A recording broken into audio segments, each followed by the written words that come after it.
স্বামীর দোষের কথা কাউকে বলবেন না।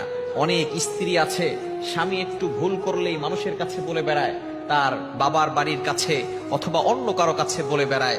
খবরদার, স্বামীর দোষের কথা কখনো বলবেন না। এখন হয়তো আপনার স্বামী একটু মাথা গরম করে একটা কথা বলেই ফেলেছে, যখন মাথা ঠান্ডা হয়ে যাবে আবারও আপনারা এক হয়ে যাবেন। কিন্তু আপনি যে আপনার স্বামীর গোপন কথাগুলো, দোষের কথাগুলো মানুষের কাছে বলেছেন, ওই মানুষটাই পরবর্তী সময় আপনার পরিচয়ে আঘাত দিয়ে কথা বলবে, আপনার স্বামীর বিরুদ্ধে কথা বলবে, তখন আপনার কাছে কেমন লাগবে?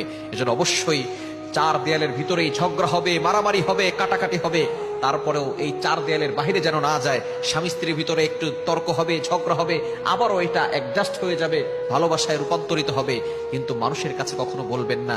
অনেক স্বামীও এমন আছে, স্ত্রীর কথাগুলো মানুষের কাছে বলবে। খবরদার, এটা কখনো করবেন না। স্বামী স্ত্রীর কথা গোপন রাখবেন, স্ত্রী স্বামীর কথা গোপন রাখবেন।